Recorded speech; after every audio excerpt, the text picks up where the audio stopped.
बिस्मिल्लाहिर्रहमानिर्रहीम। आज हम सीखेंगे कि इंटीग्रेशन क्यों ज़रूरी है, इंटीग्रेशन से हमें क्या चीज़ अचीव होती है, हम इंटीग्रेशन क्यों करते हैं, इसका फ़ायदा क्या है, इसका मकसद क्या है। हम एक एग्ज़ाम्पल से शुरू करते हैं। हमारे पास एक इक्वेशन है y = 3। इस इक्वेशन को हम इस तरीके से लिख सकते हैं 3x की पावर 0, यानी ये हमारे पास एक इक्वेशन है। सबसे पहले तो हम समझते हैं कि इंटीग्रेशन से हमें अचीव क्या होता है, यानी हम क्या हासिल करना चाहते हैं इंटीग्रेशन से। हम इसकी इंटीग्रेशन करते हैं क्लासरूम के अंदर। हम अक्सर सीखते हैं जी, हम 0 से 5 तक इसकी अगर हमें इंटीग्रेशन करनी है तो हमारे पास जो आंसर आता है, हम कहते हैं x की पावर, जो पावर है उसमें एक इंक्रीमेंट करो और जो 0 + 1 1 आता है उसको नीचे लिख दो। इस तरह से हम क्लासरूम में सीखते हैं। तो हमारे पास इसका आंसर आता है 3x। तो ये 3x यानी इस इक्वेशन, ये जो हमने इक्वेशन लिखी थी,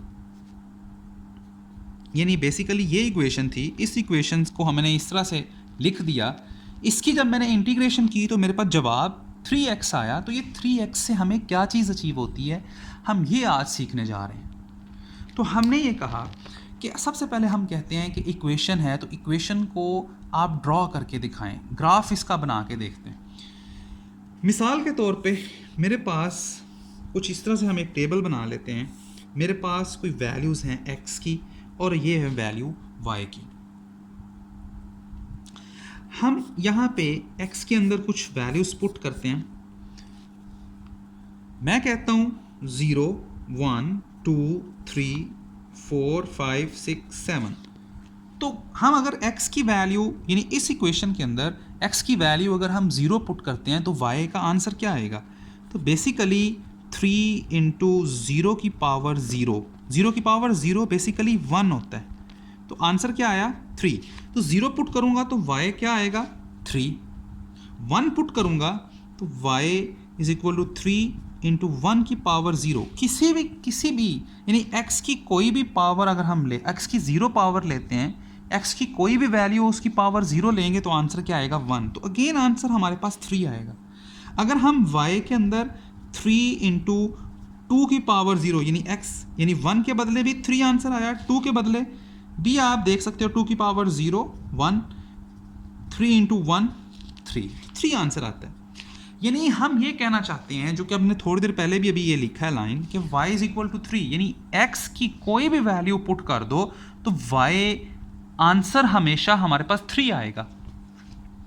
तो अब 3 पुट करो तब भी 3, 4 पुट करो तब भी 3, 5 पुट करो तब भी 3 एंड सो ऑन। ये हमेशा हमारे पास x की वैल्यू कोई भी पुट करो तो y हमारे पास क्या आ रहा है 3। इस इक्वेशन के अकॉर्डिंगली हमने इस इक्वेशन की इंटीग्रेशन फाइंड कर ली है। ये हमारे पास इंटीग्रेशन है, ये 3x, लेकिन 3x से हमें क्या मिलता है ये चीज़ अचीव करनी। तो हम इसको ग्राफ के अंदर कन्वर्ट करते हैं और देखते हैं कि इससे हमें क्या चीज़ अचीव होती है। मैं आपको इसका ग्राफ बना के दिखाता हूँ। मिसाल के तौर पे ये हमारे पास पॉइंट 0 है, ये 1 2 3 4 5 6 7, ये 8। इसी तरह से ये 1 2 3 4 1 2 3 एंड 4 है। क्या हम ये कहते हैं कि ये हमारे पास x एक्सिस है और ये हमारे पास y एक्सिस है। हो ये रहा है कि x की पावर, अगर मैं x की वैल्यू 0 पुट करूं तो हमारे पास y क्या मिलता है 3, यानी यहाँ पे एक पॉइंट मिला। फिर x की वैल्यू 1 पुट करूं तो हमारे पास आंसर क्या आता है 3। 2 पुट करूं आंसर क्या आता है 3 पुट करूं आंसर क्या आता है 3, 4 पुट करूं तब भी, 5 पुट करूं तब भी, और अगर इनको कंटिन्यूस वैल्यूज अगर मैं कंसीडर करूं तब भी आंसर हमारे पास 3 आता है। मतलब 1.1 1.2 1.3 1.4 1.5 एंड सो ऑन। जब तक मैं जाता हूं तो ये हमारे पास आंसर हमेशा 3 आता है इस इक्वेशन के अकॉर्डिंग। तो इससे क्या हम ये कह सकते हैं कि हमारे पास ये लाइन ड्रॉ हो गई है। ये इस इक्वेशन के बदले, यानी ये लाइन कहाँ से आई है? ये लाइन हमारे पास y इज इक्वल टू 3 इस इक्वेशन से आई है। इस इक्वेशन को हम ऐसे भी लिख सकते हैं, y is equal to 3x की पावर 0, यानी इस इक्वेशन के बदले ये लाइन आई। तो इस इक्वेशन की इंटीग्रेशन करने का मतलब ये है कि इस इक्वेशन के बदले में जो आपके पास लाइन बनी है, उस लाइन के नीचे नीचे कितना एरिया है आप वो फाइंड कर सकते हो। मतलब अगर हम इंटरवल हमारे पास है 0 से 5 के दरमियान, 0 से, ये देखें, ये 0 से 5 के दरमियान ये इंटरवल है। इसके दरमियान 0 से 5 के दरमियान अगर हम इस इक्वेशन की इंटीग्रेशन जो हमने फाइंड की है उसमें अगर हम वैल्यू पुट करें तो उस, यानी इंटीग्रेशन करना चाहते हैं 0 से 5 के दरमियान अगर हम इंटीग्रेशन करना चाहते हैं, तो इसका मतलब है कि ये जो लाइन है 0 से 5 के दरमियान ये लाइन है, इसके नीचे नीचे कितना एरिया है, यानी इसके नीचे नीचे कितना एरिया है वो आप उस इंटेग्रल से, उस जो इक्वेशन है उससे जो हमने इंटीग्रेशन की है उससे आप निकाल सकते हो, जो कि मैं अभी आपको निकाल के दिखाता हूँ। इंटीग्रेशन के लिए इंटरवल क्या है? 0 से 5 के दरमियान। तो बेसिकली 5 अगर हम पुट करते हैं तो 5 का मतलब इंटरवल वही बनता है 0 से 5, ठीक है। तो अगर मैं ये जो मैंने इंटीग्रेशन करके इक्वेशन, इस इक्वेशन की जो इंटीग्रेशन निकाली है, इसके अंदर अगर मैं वैल्यू पुट करता हूँ 5, तो हमारे पास आंसर आता है 15 बेसिकली एरिया है। 15 आप इसको सेंटीमीटर कह लें। मैं अगर कहता हूँ कि ये मेरे पास ये सेंटीमीटर है या 1 फुट का फासला है, ये हमारे पास ये कितने हैं? हम कहते हैं ये हमारे पास 5 फीट है। तो हम इसको कह सकते हैं कि जो इंटीग्रेशन है ये 5 स्क्वायर फुट है। समझ आई बात की? यानी इस इक्वेशन से एक लाइन बनती है। मैं कहता हूं इंटरवल 0 से 5 के दरमियान है, तो इसका मतलब है इस लाइन के अंदर 0 से 5 के दरमियान नीचे जितनी जगह बनती है उसका एरिया निकालो। तो वो एरिया कैसे निकलता है वो हम इस इक्वेशन की इंटीग्रेशन निकालें, वो हमारे पास आ जाती है। अब इसमें हम जिस जगह के दरमियान भी हम चाहते हैं 0 से 7 के दरमियान, यानी ये पूरा एरिया अगर हम निकालना चाहते हैं, ये पूरा एरिया यानी 0 से लेके 7, ये जो कि ये पूरा एक बॉक्स बनता है, ये अगर हम निकालना चाहते हैं तो हम इस इक्वेशन से निकाल लेंगे। ये हमारे पास 3 है, 3 के अंदर अगर हम 7 पुट करते हैं तो हमारे पास 27 स्क्वायर फीट आ जाता है। समझ आई बात की?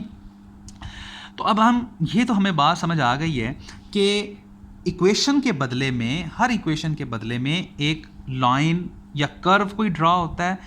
इंटीग्रेशन करके जो हमारे पास एक नया फार्मूला आता है उसमें अगर हम 5 पुट करते हैं तो उसका मतलब है 0 से 5 की रेंज में, 0 से 5 तक जो है उस लाइन के नीचे आप हमें एरिया कैलकुलेट कर दें। तो यही हमने अभी हम इसको प्रूव भी कर लेते हैं जल्दी से। अगर आप देख सको कि हमने कहा था 0 से 5, तो 0 से 5 तक के लिए हमारा आंसर क्या आया था? 0 से 5 तक के लिए हमारा आंसर आया था 15।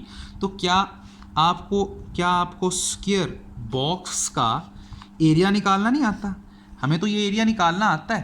तो एरिया क्या था? यानी यहाँ से लेके यहाँ तक कितना फासला है? 5 फुट। और यहाँ से यहाँ तक 0 से 3 यानी इस लाइन तक कितना फासला है? 3 फुट। और इस बॉक्स का अगर आपने एरिया कैलकुलेट करना है तो वो एरिया कैसे आता है? 5 × 3, जो कि आंसर क्या आता है? 15 स्क्वायर फीट। तो यस, हमारा आंसर बिल्कुल ठीक है। यानी हमने इंटीग्रेशन करके भी, इंटीग्रेशन की मदद से हमने आंसर जो निकाला, हमने उसको क्रॉस चेक किया कि वो बिल्कुल ठीक है। तो इंटीग्रेशन फिर करने का फ़ायदा क्या है?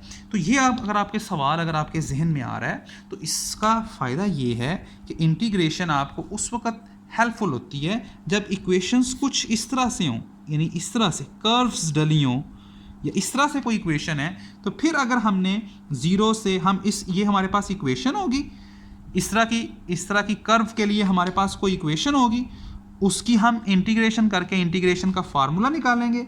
और उसमें अगर हमने 0 से 5 अगर हम कहते हैं तो उसका मतलब है कि इस कर्व के नीचे इस यहाँ तक, ठीक है, एरिया निकालो। तो वो हम उस इक्वेशन में पुट करेंगे तो हमारे पास एरिया निकल आएगा। तो basically integration area under the curve calculate करती है। कोई भी इक्वेशन हो उसके बदले कर्व या स्ट्रेट लाइन बनती है, उस लाइन के नीचे नीचे कितना एरिया वो कैलकुलेट करना हो तो वो इंटीग्रेशन की मदद से किया जा सकता है।